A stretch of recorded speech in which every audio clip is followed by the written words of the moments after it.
Three, two, One. one. There we go. Welcome to another episode of DD on the Spot. It's a little different today. As you can see, we're live and in person.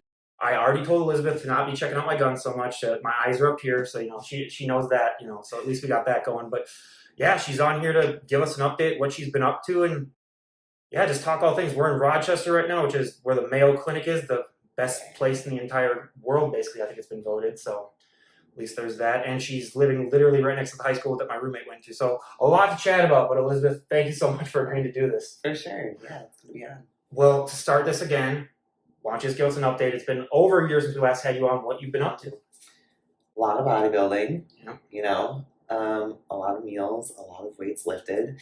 I started a new job in Rochester, relocated from Minneapolis to Rochester. Started at a new gym, so a lot of new things. I've been working with Tim Thompson, TNT training, for like a year and a half now, and we've been in prep since January, prepping for a show. The plan was to do a show in June, but I got this new job and I moved, and it was a very good move. So we pushed the show back, and now I'll be competing in October. And I just got to warn everyone, those dots that you see on her, I didn't do anything like that. That was self-inflicted. So that's cupping, Cupping, right? yeah. So how does that feel? Because I've had so many guests that I've seen those images, and it's just, you think that they're just going through hell, but then apparently it helps them out. Yeah, it promotes blood flow. Right. Yeah, brings fresh blood flow to a really tight area. Mm-hmm. It's not bad. It's not that bad. Well, I've seen the ones where it's just bruises all down the back. Those aren't really those ones, and you're just like, what happened? It's just the ugly cupping marks that you deal with. When it comes to the bodybuilding training, have you mixed up the training at all? Are you still doing the same programs? Because like you said, you got a new coach and you're doing new stuff, new gyms. Honestly, since I started working with my coach, things have been consistent with training. What has changed the most is my diet. Yeah.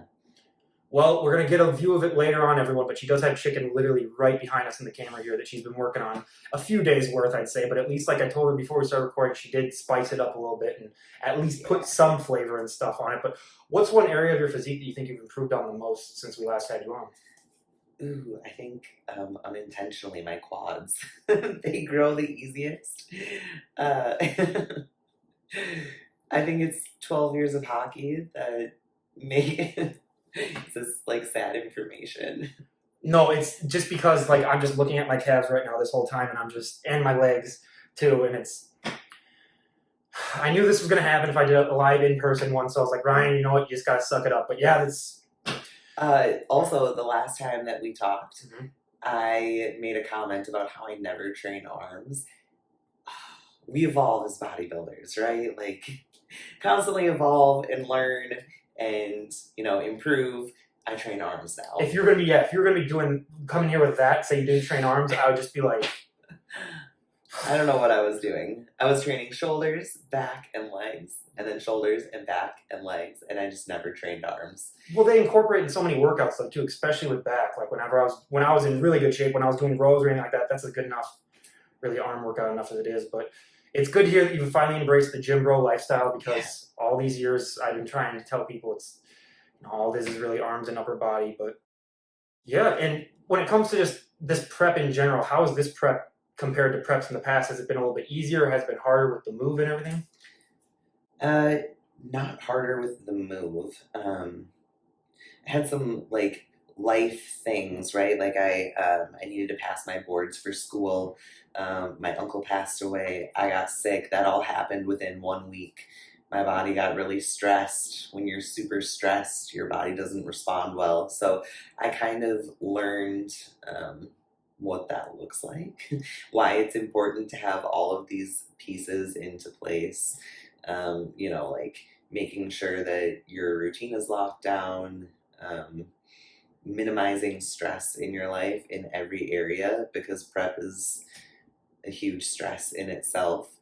So I guess I've learned the importance of that, but I'd say like my mentality is much different than prep when I was getting ready for juniors in 2021. Just having a different mindset around it, like thinking about being a pro before being a pro, is probably like the biggest difference. When we were talking about before we started recording, there is quite a bit of a bodybuilding community in Rochester. How is it different from other places that you lived in?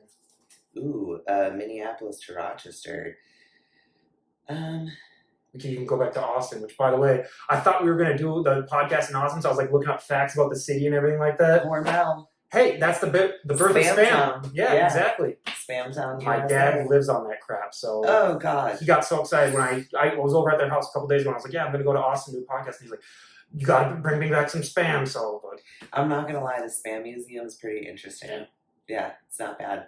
But gym community, like bodybuilding community from Minneapolis to here, I don't think there's a huge difference. You have people that love the sport and embrace the sport and are really welcoming. Like it makes the move easier because you go to a gym and you have that common interest with somebody. It's easy to meet people and talk to people. So yeah, it's everybody here has been really supportive.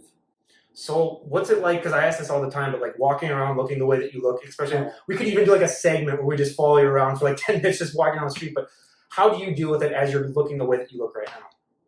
How am I dealing with it? Yeah, just the extra added attention that you get. I don't know that I get it. I think it's really... We're in the Midwest, so the problem is they won't really be that upfront about it. They're too polite to do it. I think the comments in the grocery store are pretty funny. You get some comments in the grocery store. Wow, how much can you lift? How much can I lift? I don't know. Yes. A few pounds. Yeah, you know. It's one. The worst is, everyone again, don't do this. Do not walk up to them and just touch them. Don't do that. I've never had that. You've never had that happen? That? No. Because I've had so many times that guests just had that where just somebody will just come up and just start feeling them. And it's like, what are you doing? The only person that has ever done that to me is my mom. Yeah. And she'll walk up to me in the kitchen and she'll go, wow. Your hand hurt after that? Your hand hurt after that? Yeah.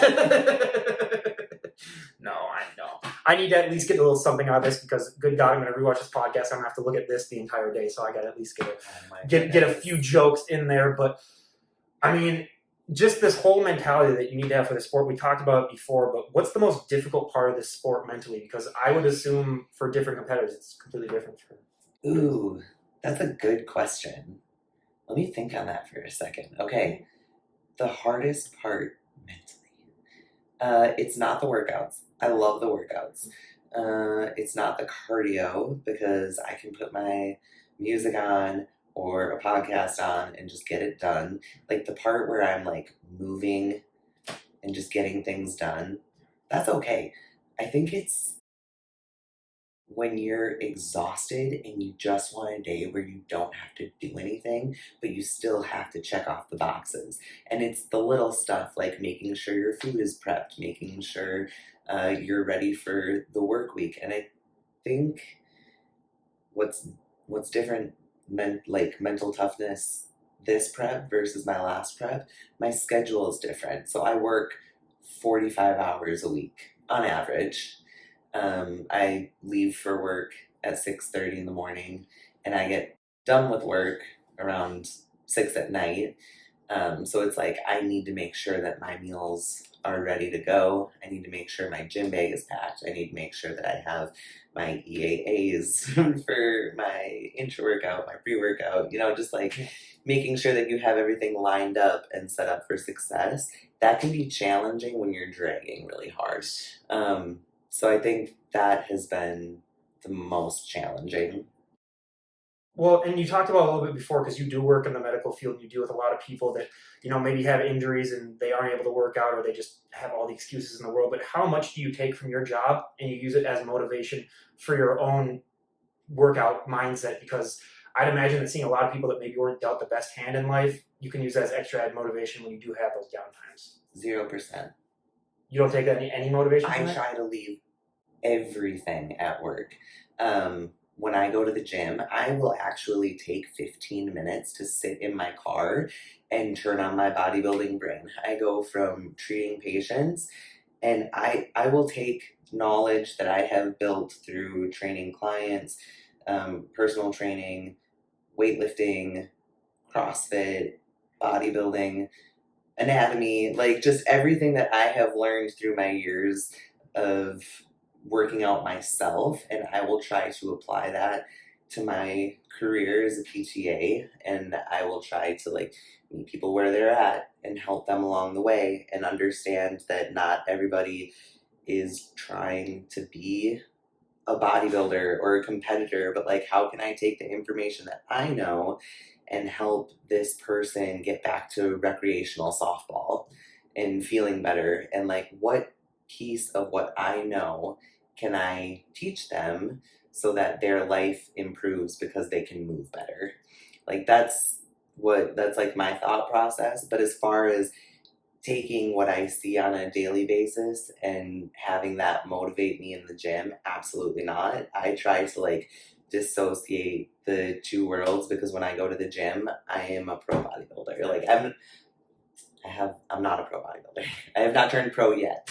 But that's the mentality that I train with, is I want to show up, and have that thought process of like, when I'm training, I'm thinking about the stage. Mhm. When I'm training, I'm thinking about the show that I'm going to do, the national, the local show that I'm going to do, the national show that I'm going to do. I'm thinking about being in center stage, rather than patience and work and.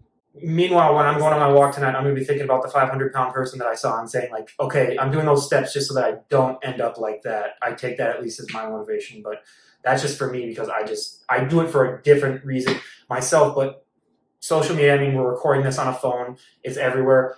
How hard is it for you to not look at other competitors, like profile pages that you know you're competing against, and compare yourself to them? Because that would be the one thing that I think I might struggle with the most, is just being, oh my God, I'm not ready for the show because they look like this and I look like, it's just, yeah. It's super challenging. It's really challenging. I was talking to my friend about this the other day, and I think it's having the people in your corner keep you in check, because she's like, what are you doing?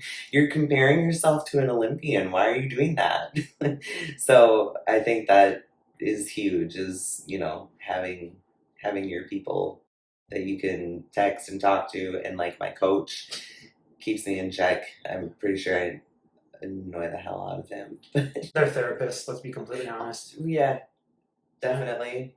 So what, in your opinion, makes a coach a good coach? Because doing as many podcasts as I've done, I've seen some of the best coaches, I've seen some of the worst coaches, and there's, I think, far too many bad coaches as opposed to good. But what, in your opinion, makes a coach good? Because I've talked to people where a coach might need to be a drill sergeant for them to work, and then I've talked to them where the coach might need to be just a little bit like a friend, basically, and get along with them. But in your specific case, what makes a coach work best for you? Like my specific case is the key thing there, because I think that everybody has different, it's like you click with certain coaches, and that's like, I think it's okay to switch coaches. It's okay to like coach shop, because you're going to click with some people and you're not going to click with others. Man, for like my coach and I, what works is communication. Like, he knows all the stressors in my life, so it's like, he knows my cycle better than I know my cycle. Like, I'll send my check-ins and be like, I'm bloated, this is awful, I look terrible, I quit. Just kidding. I would never say all my ex-girlfriends out there, I know what you're talking about. You have it on the calendar, you have it ready, and you prepared days ahead of time. So, yeah, they'll be like, well, it's, it's that week, so here we are, talk me off the ledge a little bit. Yeah, I think how you communicate with your coach, determines, like, you can have a coach that is extremely intelligent and knows the sport inside out, but if you don't communicate well with that coach, it's just not going to work. Yeah. No, absolutely.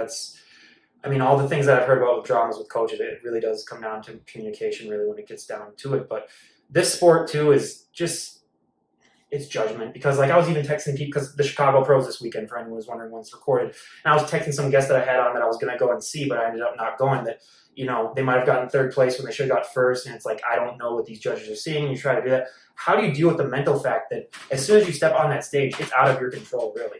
Ooh.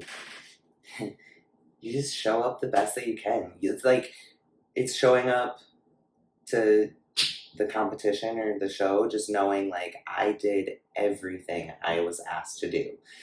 That's why, like, never skip cardio, never skip meals, don't cheat on your diet, like, no stone left unturned. You've done everything. So, knowing that you've put in all of the work, the cards are going to fall how they fall, I guess. Yeah. You know, Absolutely. it's out of your hands. You just show up, have a good time, and enjoy. Like, I think back to junior nationals, like, I really rushed being on stage, and the next time I compete and the next time I step on stage, I'm gonna take my time. I'm gonna soak up just like being on stage. What is your favorite part about show day, and what's your least favorite part about show day? Being on stage. The glam is my favorite part, like having the glam done. But I just got to interrupt you. How many coats of tan do you think that this is going to take? a few. No, I'm going to bankrupt someone. Good God. But, you know, I just had to get it out there. To be honest, I need to start tanning too. Okay, let's do a comparison right here. That's really... No. I'm a vampire, for Christ's sake, okay? So you got me beat on that. You gotta get a little sun. It's good for you. That's why I'm going out here and trying to visit people now, so I can at least actually get out of the house now and do all this stuff. But but when it comes down to that, so yeah, show day, getting on stage, but what is the worst part about show day for you? Ooh. As much as I love the glam, I hate having the glam done. It takes so long. Like the hair and the makeup. I just wish that you could just like snap your fingers and it was just all done. So that's my least favorite. It's my favorite and my least favorite part. Yeah. And when it comes to deciding what show to do, what thought process goes into it? Because I've always been fascinated by why competitors choose certain shows. Does it deal more with how much time you know you're going to have to prep for it, or does it deal with travel at all? Because there's a lot of things to consider, especially since we live in an area where there's not that many pro shows within like a decent distance from here. Mm-hmm. Yeah, it's absolutely like lining everything up. So, you know, it's like, okay, I'm going to qualify, and then what national show are we looking at? And then what national show is after that national show in case we need to do another one. Okay, now what pro show is after that? You know, it's just, and that's, I mean, my coach thinks of those things for me, and we have a discussion about it and talk about, you know, like how much time do we have? Where are we at? What's your financial situation? That's a big one. And then, you know, seeing what shows line up. The financial aspect, I learned firsthand when looking at those Chicago tickets, and even the Twin Cities Pro that I went to last. I met her there last year actually, but I went again this year, and they got to figure out something, because like I saw Tim Dillon, who's a famous comedian at Mystic, and it was cheaper to go see him than it was to go to the bodybuilding show. Yeah, and you're just like, what's going on there? But yeah, it is again. It's a lot of stuff goes into the sport that isn't talked about as much, which is why, you know, I love having the guests on. But you're what, 3 months out now, basically? 11 weeks, you said? 13. 13 weeks. So yeah, 3 months out. At what point in your prep does it really start to suck, or has it already reached that point? I think it's different with every prep. I took a long off season, and I worked really hard on being very consistent with food. My calorie intake this prep is completely different than the first or second prep that I did. So I think it's different with every prep. It's different, like, you see how your body's responding and what's happening in your life at that moment, you know. All the things. What do you think about when you realize like how much more the guy bodybuilders can eat than you and get away with it? Do you hate them, or do you also pity them because like they have to force it pisses me off so much. Yeah. I want to eat that much food. Yeah. I could put away that much food. I mean, I would just be worried about throwing up though, because I've talked to some of them, like they eat so much. Like you obviously eat like an insane amount of food too, but like when you talk to them, and it's just like, how are you even doing it? But it's...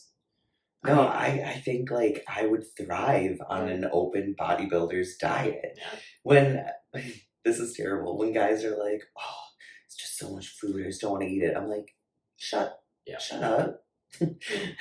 Please. Yeah, I mean, I would much rather... I'm a fat kid at heart. I love to eat good food. I've always been skinny, except now I'm getting a little bit older. But yeah, so I've never had to worry about that. But I just wish I enjoy making like my meal plan taste really good. Mm-hmm. Like making my vegetables taste good. You know, like chicken, like these meals, chicken, rice, and vegetables. some little olive oil in there, like Ooh. delicious. Yeah, exactly. So what do you got? We'll show the chicken a little bit, but what do you have on that chicken? How do you spice it up? What's different? That is super just basic. It's black pepper, garlic, granulated garlic, not garlic salt, and then I just do a little sea salt. The thing about prep that I find so funny is that when you first start a prep, it's like when you first start losing weight where you might not see the changes for the first couple of weeks. How do you deal with that mental process that you're working just as hard, maybe not as hard as like you are for the last final weeks, but you're putting in so much work and you're not seeing the results? How do you deal with that part mentally the first few weeks when you don't really see that much change in a prep? Oh, that's really tough. It comes back to having a good coach, talk you through things, keep you on track. But it's also knowing like things are changing, things will change, but things won't change if you don't stick with your plan. So you just have to stick with your plan and be consistent. And even though it's not happening quickly, and that's the whole thing with bodybuilding. Like for me, it was off season and growing. I wanted things to change really quickly, but it doesn't work like that. Mm-hmm. So it's just being consistent. And I mean, you have to love it. You have to love doing it. Like the workouts, the meal prep, you have to love bodybuilding, I think, to stick with it. It's a good amount of crazy. Like I said, it is a crazy lifestyle, but it's crazy in a good way. You could be doing much worser things, but just, I mean, I'm just shocked by all the times because like I was talking to someone a couple days ago and they were doing, at one point they were doing 3-a-day workouts with like 2 hours of cardio on that. I'm not going to mention names, but like everyone will know because they talk about it in the episode. But when they first got started, and it's like, it gets to a point where I think you gotta just like say to yourself, like, I need to slow things down. When you were first getting started, did you ever suffer from that, like maybe overtraining or overdoing things? Because I did that myself, where I was then just injuring myself. How long did it take for you to finally like mentally be able to know like when you've had enough? Because that's the key for a lot of injuries. Yeah, actually, I got started in bodybuilding because of an injury. So I went through that phase when I was in weightlifting, and I would go squat heavy in the morning, and then I would do my Olympic lifts in the afternoon, and I was just like beating my body up. And I had a partial tear in my patellar tendon and just kept squatting heavy, and like I didn't allow it to rest. And in my like small little peanut brain, I was like, if I'm not lifting heavy, I'm not getting better. When in reality, taking time off and letting your body heal is the answer. Yeah. So it finally registered because of a physical therapist that I was working with that I needed to switch things up, and I started doing bodybuilding exercises, and yeah, I got hooked. Yeah. What are some of the changes that you've seen in the sport as you've been in it? Because even in the 5 years that I've been covering and interviewing people, like it's almost night and day and it's always evolving. What have been some of the changes that you've seen in your career in the sport? Ooh. I guess just the amount of competitors. There's so many people that are competing and stepping on stage, and the talent, like, oh my gosh, where are these people coming from? They're jacked. Like, just at the national level, like people keep getting better and better and better, which is awesome. I love it. I love to see it.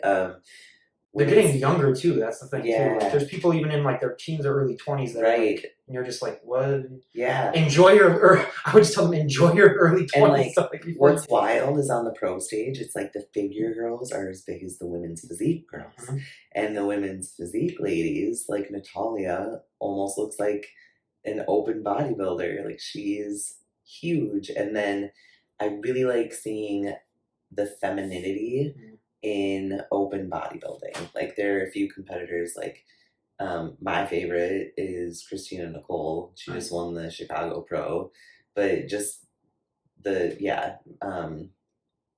seeing the femininity, rather than a super harsh. I understand exactly but I've talked to so many guests that you can tell, and that's one thing that I think is helping out too. But yeah, I'm excited to see where it's at in the future. But when it comes to like you're talking about how it's hard now to really judge in between divisions, because I've talked to people that have won their pro cards in both figure and physique, or they've won it in figure and wellness. Yeah. That it's always perplexed me because it's like if you have the physique for physique, you should not be winning any other division than physique. But what do you think they could do to make it so that like people aren't winning multiple categories? Because that just seems like it's like, what are you doing then? Yeah, that's tough. I think they have done a good job of making the classes, the judging, like clear, definite, like your figure, your women's physique, and I think a lot of it has to do with the lean, like how lean an athlete is. Women's physique is just a little bit more size. Which everybody you can't see, but she just put her arm up right there, and it's all veiny already, and she's 13 weeks out. So I can't even imagine the vascularity that you're going to achieve because that's the goal. I want to be extremely conditioned. So what is that like mentally though to be that lean and that because it's got to be like we talk about brain farts and prep brain on the podcast, but like how do you deal with that having a job that's an important job, good working in the medical field? I'll let you know after my shows because I've never done it before. Oh God, this could be the calm before the storm. This could be the recording where everyone's like, "This is before she accidentally murdered 5 people in the operate." No, I mean, prep is no reason to be like, "Oh, I'm just gonna be a jerk to everybody and I'm gonna be short," and it's no reason to be a jerk. I mean, your fuse is short. For me, I'm never gonna be mean to somebody. Like, it's my choice to do this. It's my choice to be in prep and to step on stage, and it's a huge privilege to be able to compete. So like I'm grateful that I get to do this, and I'm grateful that I get to step on stage. But you do get tired and you do get lethargic. So I think it's just like communicating, and I've already painted the picture with my employer. Like, these are when my shows are. They know when my shows are. They know how challenging it is. And that's what I really like about where I'm working. They're very supportive of it. They're like, what can we do to help you succeed? So it's, I think it's just communicating and being open and honest and letting the employer know like what you have going on, and then showing up. Like, you still have to show up. That's a piece of it, We mentioned you have a career in hockey. Have you ever tried to go skating now? The way that you look now, is it easier or harder since you've put on all this size? I haven't skated in like 4 years, Okay. and when I did skate, I felt like a newborn fawn. Yeah. Like, I was all over the place. It was because we always talk about, because people just have that assumption like, oh, the bigger and stronger you are, you're better, automatically like better at sports, and it's like riding a bike. Really? Yeah, I rode a bike a couple weeks ago, and I was like, oh. Yeah. Harder or easier? Harder. Yeah. Yeah. It's too.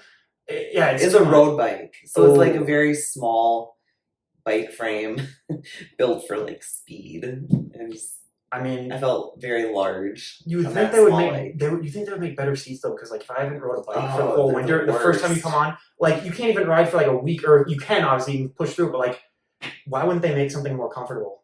I don't understand that. Question. We need to talk to these people. There's a bike manufacturing place right by my house. I might have to start picketing outside there or doing something to try and get the answer there. Oh, whoops. Here we go. No, I don't even know what that is. That's an air freshener. Air freshener? I think. That's why I was smelling good. I was like, okay, yeah. Okay. That smells nice. Yeah, that does smell. That does smell nice. Yeah. So after your show that you got coming in 13 weeks, are you planning on anything immediately after, or are you just going to wait and see, or where's that like? We're going to Nationals in December. Where's that at? I think it's Dallas. Is it Dallas? I don't even know. It moved to Dallas, I think, or Texas. You should somewhere in Texas. You should move to Dallas in December. You might as well just stay there. Yeah, right. One-way ticket. Yeah, I'm gonna get a one-way ticket. So I don't know if I asked you this before, but being that we are in Minnesota and we are lucky that this is not winter yet, but how do you find that motivation when it's negative 20 degrees outside to get in the car and go to the gym when your body is just telling you, let's stay home, drink some hot chocolate, and sit by a fireplace? Going to the gym is my favorite part of the day, so I've never experienced that, to be honest with you. Or if I do run into that, I think of my goals, and I'm like, that's it. I'm sticking to my goals. It takes, you have to be consistent. So it's a prime example, everyone, of what's different between me and the guests that I have on, whereas I would just be like, it's negative 20. I walk outside, I say the F word a couple times trying to walk to my car, and then I just try to do stuff at home. And I won't lie, it does make me crabby. Yeah. Well, especially if you're getting ready for a show and you're going to be lean, and then it's like in the teens. Yeah.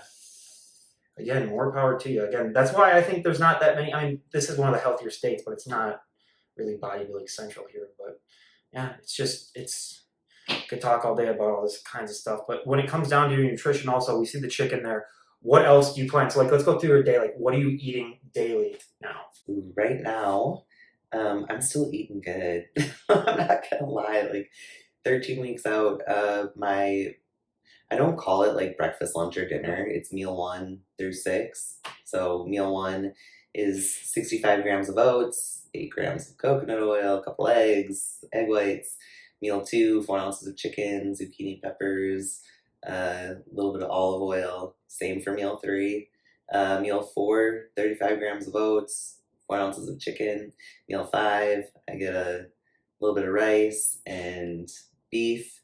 And then meal 6 is chicken, a little bit of peanut butter, and vegetables. Yeah, I would never know what I eat in a day, everyone. So that's just impressive. But that is, yeah, that is quite. And I love how you just call them meals and then you have them numbered as opposed to just like breakfast, lunch, and I mean, yeah, that's what you really have like, to do, really. It's like M1, Yeah, M2. exactly. Just When put them down. And when it comes to working out too, so what is one exercise that if you see on your program you get happy and you get hyped and excited, and what's one exercise if you see it on there you just curse your coach? You don't have one? No. Not like Bulgarian squats or something like that? That's a really famous one. No.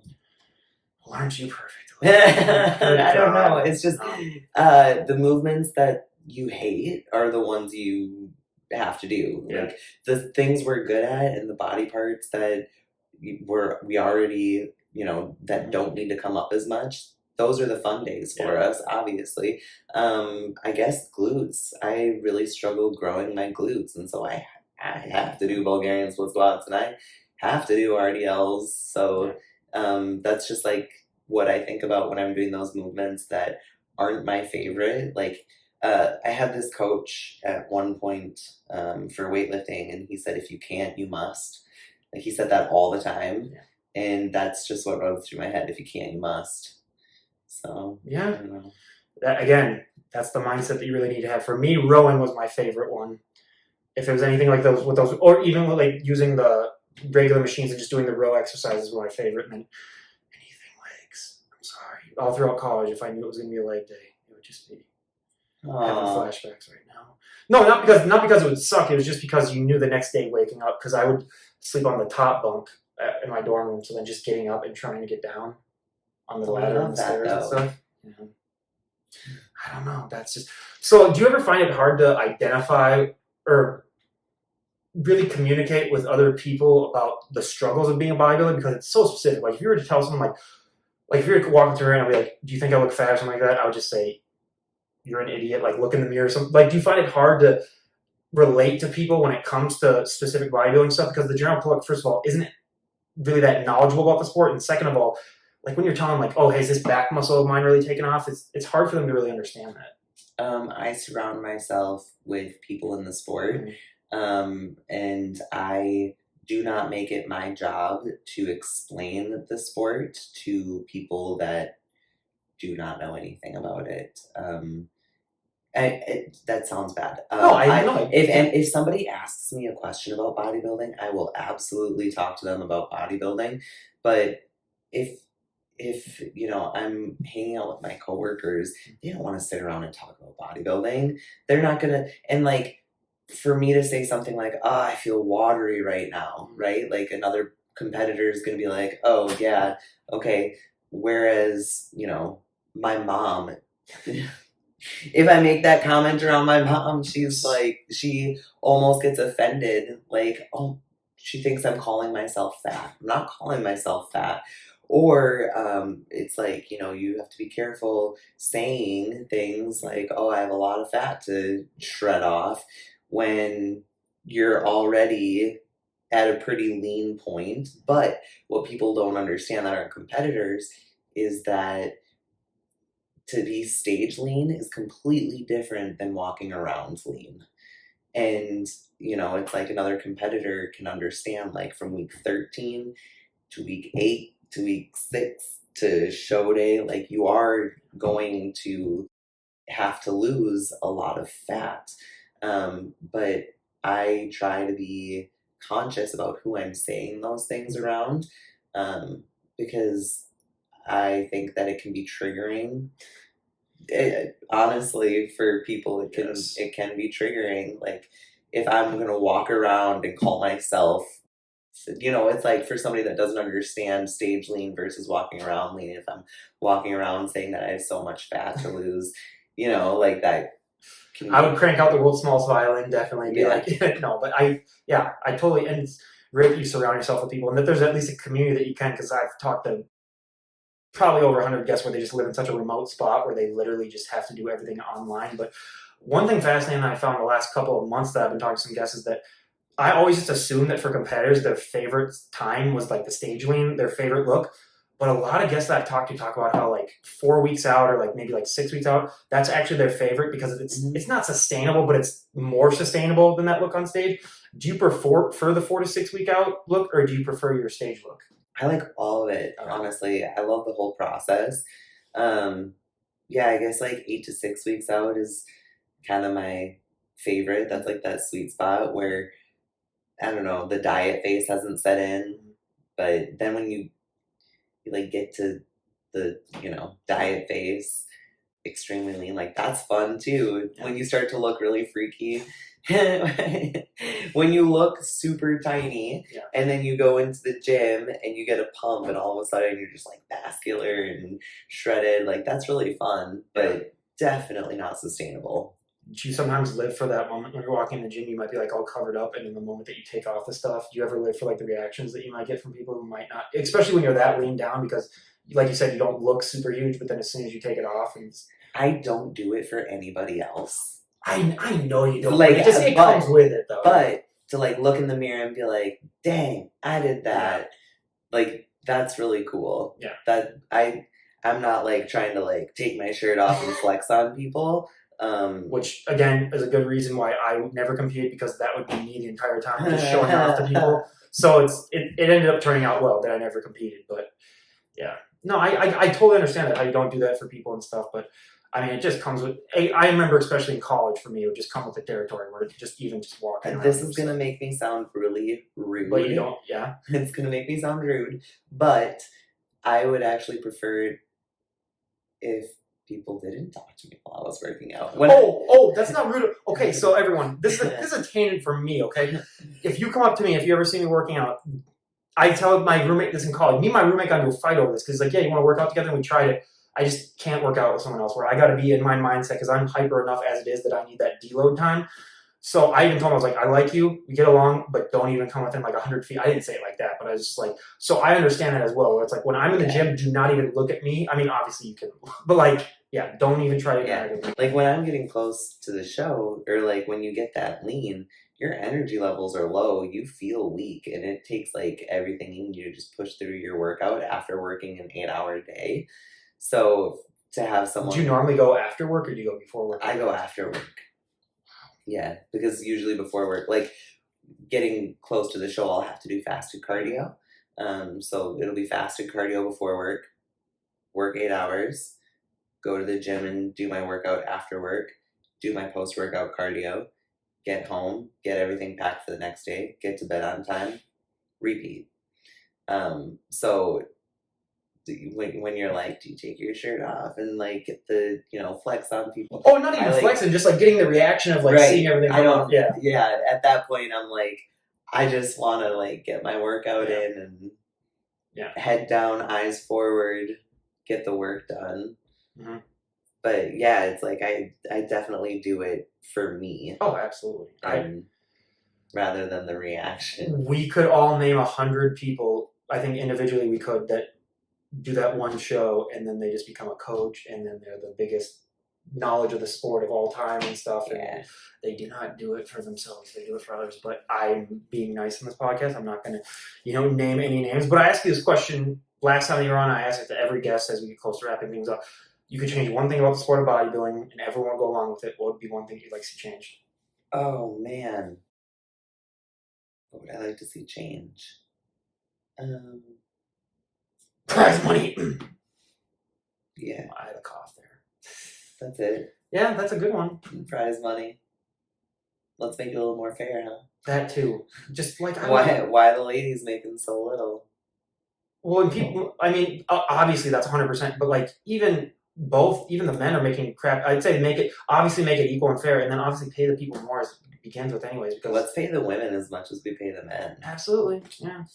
I mean, hey, if you're Andrea Shaw, you could at least win that card if you win the Olympia, and it's like I don't understand. It's like, yeah, you have to really be in like the first 3 places to even do this for a lifestyle, because every time I hear a story like yours where you're talking about how you get up, you gotta do your cardio, you gotta go to work, you gotta do all that, it's like if they would just find a way to give like some competitors, well, I'd say obviously the pro competitors, just like a stipend that would help them, like just like maybe $1,000 or $2 a month, just to help them a little bit financially so that they wouldn't have to be so burdened. And then plus you get better packages on stage too, because they'd be more focused on the bodybuilding too. So yeah, I actually really want to start like a YouTube something or other about bodybuilders that have professional jobs, bodybuilders that work full time and also compete, because I don't think that's something that's really talked about. You know, it's like we see these competitors that are, you know, pros or at the Olympia level, and that is their career. mm-hmm. But what about the people that are trying to get there and working 40 plus hours a week? Mm-hmm. And also staying dedicated to the sport. Do you do visualizations at all about the moment that you win your pro card or any of that stuff? And yeah, like every cardio session. Yeah. I'm going to sound absolutely crazy, but this is 100% true. I hit probably 15 home runs. I was a pitcher mainly in baseball, and I hit like 15 home runs throughout my career. But every single time before I hit that home run, like literally walking up to plate, I would visualize like where the ball would go. And it only happened on those occasions too, so I knew it was going to happen. It might have happened 1 or 2 times where it didn't happen, but it was more often than not it ended up happening where then that would happen. So then that's when I really got into the whole visualization thing myself. But yeah, it's crazy how much the mind can do. And how much does this work ethic of bodybuilding really impact other aspects of your life? Because if you can do a show, you can really do anything, I think, mentally at least. Yeah, I think it like unlocks certain like it unlocks levels. There's levels to this shit. Can I swear on your show? Yes, sorry. Oh god. No, so literally I'm gonna show I have it on my I don't have my I have it on because I transfer the stuff from one laptop to another, but I'm still working on the swearing outtakes where it's like over 2,000 swear words. It's like 30 minutes long. I'm going to post it on my Patreon page because I'm not going to do it on YouTube because it's going to get demonetized, and then YouTube's going to be like, yeah, you can't say. But yeah, no, swear as much as you want. Well, shit. Yeah, exactly. No, like there's different levels. I think it's cool. You know, it's like 2 hours of cardio a day. Yeah. Getting ready for prep. Prior to doing my first show, you'd have told me that, and I would have been like, absolutely not. There's no way I can do that. But then you get through it, and you do it, and then the next time you're in prep, it's like, oh, it's no big deal. That's just what we do. That's how we get ready for the stage.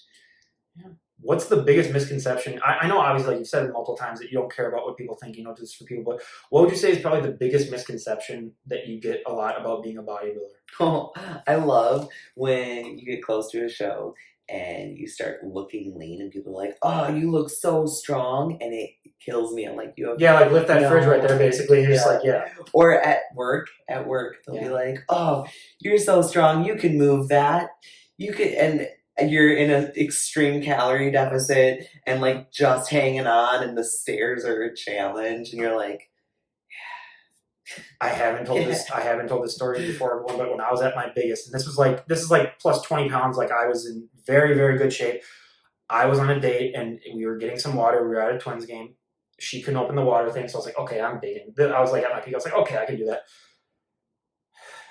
3 minutes of trying to get it off, and I couldn't do it. And then some lady next to us who was just an absolute twig, and I told her as a joke, and I said, you can leave. Was that a first date? Yeah. I told her. Was there a second date? Yeah.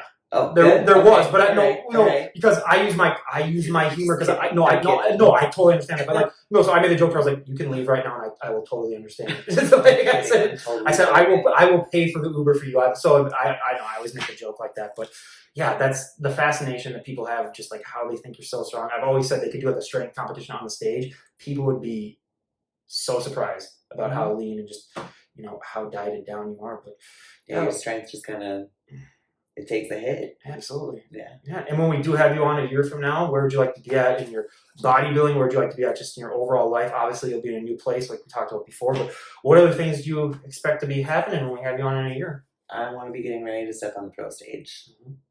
I like when I want to turn pro, and then I want to get right to competing at the pro level. What's the feedback that you've been getting on like your last recent shows? Like, what was the feedback that they gave you? Do I hear something terrible? Yes. I didn't get the feedback. At the time, I was told that it didn't matter. I know, it was a mistake. But So wait, I thought they would give. So they don't give it out to you just automatically. You have to ask for it. Oh, I thought they like emailed you later, just be like, oh hey, by the way, I thought that was like part of it. Oh, I thought that was like part of like the entry fee or something like that. That like they'd email, but no. Oh wow. Yeah. Well, I went up to one of the judges after NPC Junior Nationals, and she didn't remember me on stage, so that says something. That'll tell you how you placed. I didn't do great at that show. Yeah. I'm going to do a lot better at my next show. And just before we wrap things up, because I've always been fascinated with the whole peaking aspect of bodybuilding, like how you try to get just perfect at the right amount of time. What all goes into that? Because the human body is so fascinating when you think about like how just one little divergent can change your look. And how do you deal with that whole mental side of it too, where it's like you have to drink that certain amount of whatever, you have to eat that certain amount of whatever, you have to get that proper amount of sleep. Because, I've had times too where even after I might have had like 100 extra calories, I wake up and I'm just a little extra bloated. Like, how do you deal with the mental side of trying as best to get that peak going, knowing that like you might not always get that just because the body's the body? So my coach, will have me ready 2 weeks out. Okay, that helps. Yeah. I don't, personally, I'm not going to leave it to chance to, see what happens on peak week. We'll be ready and, basically, doing a test run of what peak week will be, so that you know what to adjust, and you know how to dial it in, and guaranteed, I'll look better at nationals than my local show, because that'll be, a test run, and then we're going to do it again. And each time you just get better and better at dialing it in. And it's just like your coach knowing what works for you and paying attention to all of the little details. Yeah. That's why I have a coach that I trust, because peak week, I don't want to have to think about those details. If you give me the instructions of what I am supposed to do, I will execute. But that's why you hire a coach that you trust, because having to peak yourself, oof. Those poor souls that I talked to that got their pro card after not having a coach, but they did it in 10 years as opposed to a couple of years if they had a coach. That's one thing that if you could learn anything about this podcast, but Elizabeth, I cannot thank you enough for coming on and doing this personal as well. Like if I said, I've wanted to get out and actually talk in person with some of these guests, and obviously I'm going to have to go home and do some sort of exercises just to, get my self-confidence up again after this. That's another part of the reason too, where I needed this mentally too, that's why I went to that bodybuilding show too. And I was like, okay, but the thing is I'm too tall for it's just so fascinating being there and seeing some of the shorter people, and you're just you just put your elbow on their head basically and then just rest. 5'7", I get that. No, she's 5, yeah, I know, but yeah, it's okay, so now that talks, because I was going to wrap things up, but I know I got to ask too, because being 5'7", and you're on stage with time with 5 foot tall people, what's your opinion on how they should maybe judge that better? Because I've always been in the opinion of if it's that much of a height difference, it's hard to judge someone. Yeah, it's really tough. It determines what class you're going to excel in, for sure. Women's physique, the short stacks, because of muscle origin and insertion, just that class fits them really well. I think it determines your height kind of, leads you into which class you're going to be in. But I don't know. That's what makes it interesting, right? Yeah, I've always said, and I'll continue to say this until the day I die, I have a soft spot for the taller guests because I know sort of what they go through. But again, thank you so much for doing this. I really appreciate it. Is there anyone that you'd like to give a shout out to before we wrap things up? My coach. Yeah, obviously. Yeah. Yeah. Thanks for dealing with my crazy self. It was a nightmare of one. She was horrible. Don't ever do this again. Don't even, everyone unfollow her. Everyone, just everyone go and follow her, obviously. She's looking the way that she looks and just making me embarrassed. But we're going to do a fun thumbnail after this where it's really going to be fun. Oh my God. All right, everyone. This is Ryan Johnson, DD on the spot, signing off. Have a great day, everyone.